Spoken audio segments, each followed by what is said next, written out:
again. My name is Sheriff Tom Basenko, Shasta County Sheriff, and joining me today is Siskiyou County Sheriff John Lopi and Lieutenant Dave Peterson of the California Highway Patrol. This will be a press conference in regards to the carjacking that started in the city of Shasta Lake earlier this morning and to the shooting incident this morning. This morning, approximately 6:30 in the morning, the Shasta County Sheriff's Office received a report of a carjacking from a residence that occurred in the city of Shasta Lake in Shasta County.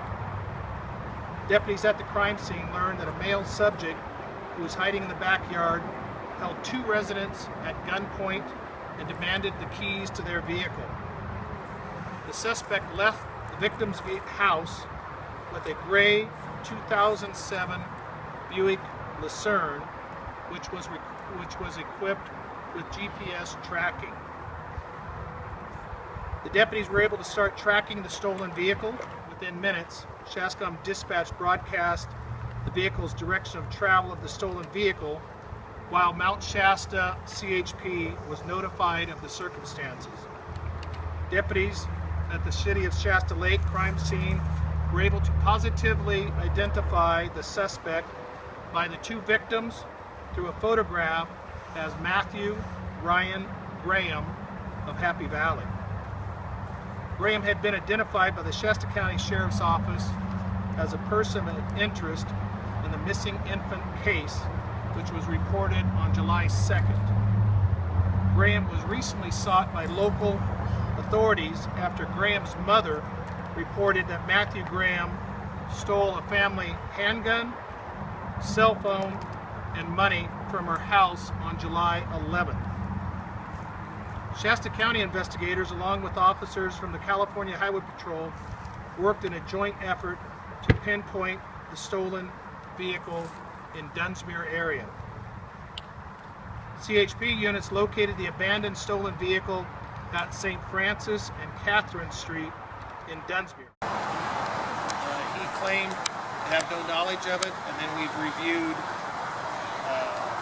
surveillance videos that put him in a different area than he said he was. There's many inconsistencies to his story. We do not believe that an abduction had occurred and then the child remains missing. But he was the only person that last saw baby Graham, and we believe that knew the whereabouts of baby Graham.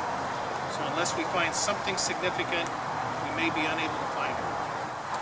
The decision to release Matthew Graham was being held on a violation of probation for failing to report to Shasta County Probation Community Service Program.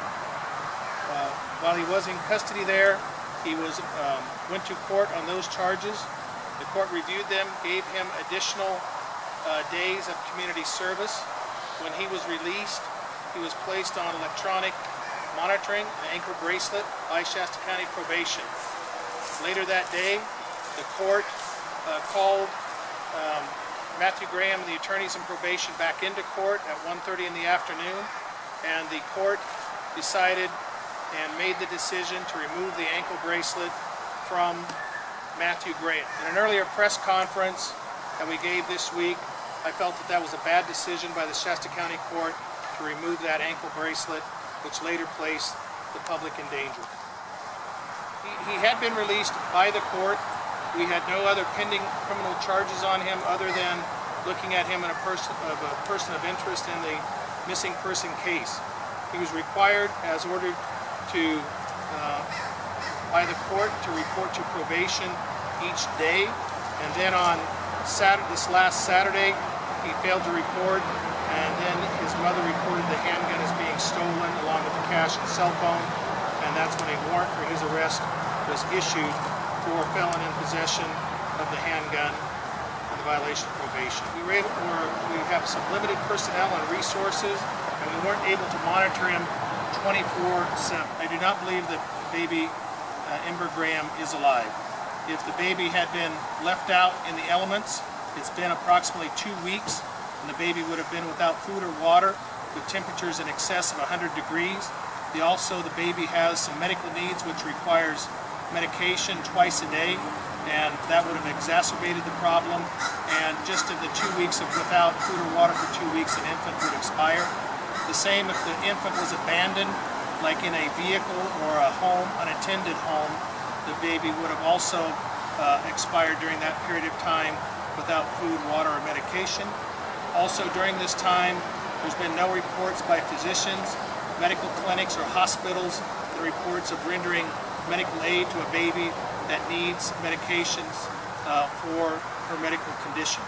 So we believe that the baby is deceased. Right now this is still an ongoing investigation, and yes, it would be. We recognize the importance for the family, but also the importance of the investigation to try and bring closure and find the infant on that. Although that's going to be very limited. As I said earlier, I think that Mr. Matthew Graham was the person that has that information. He did not share that with us, and unless this investigation finds a note or some documentation that he left behind, if this in fact turns out to be Matthew Graham, that's the person at the shooting scene, we may not be able to ever find her. This is a very frustrating investigation from the get-go. Our investigators have been on this since July 1st and 2nd, working straight through, oftentimes into the early morning hours and onto the weekends, trying to solve this case. Then we had the new developments of the search that was out in the Igo-Ono area. We've had literally hundreds of volunteer searchers from throughout Northern California coming up and dedicating their time and efforts to assist Shasta County and Shasta County search and rescue volunteers in trying to find this infant.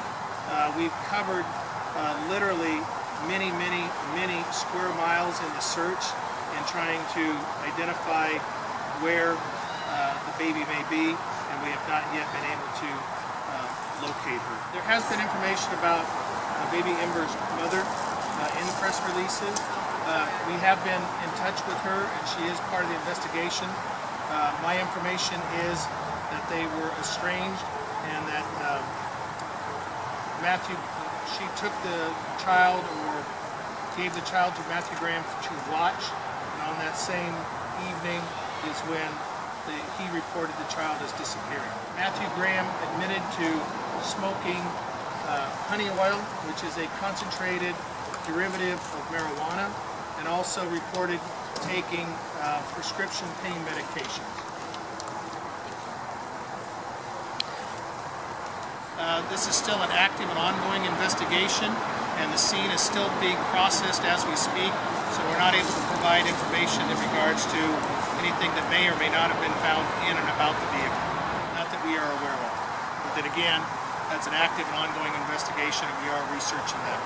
Until that we can confirm beyond a reasonable doubt, as the way the coroners confirm identity of a person, yes, that he is still outstanding until we can confirm the identity of the decedent at the shooting scene. No, again, that's an ongoing investigation. We don't know, and I think you're referring to he, the suspect. Okay, we don't have information on that. A very difficult situation for the deputies and officers involved. Going into harm's way like that, facing off with a suspect, deadly encounter. And right now our priority is to process the crime scene, gather the evidence, get as much information as we can, and of course we will identify the suspect as soon as possible. We'll let you know, but we just can't put that information out prematurely until we're sure. A sensitive situation where we have to positively identify the suspect and notify the family before we notify the press. Just as certainly as the public is concerned, we want to ensure that the correct information would be out. Should we release information that is inaccurate, that would not be good. Should this person that was received fatal injuries in the shooting, should it turn out to be some other identification, that would not be good to put out wrong information.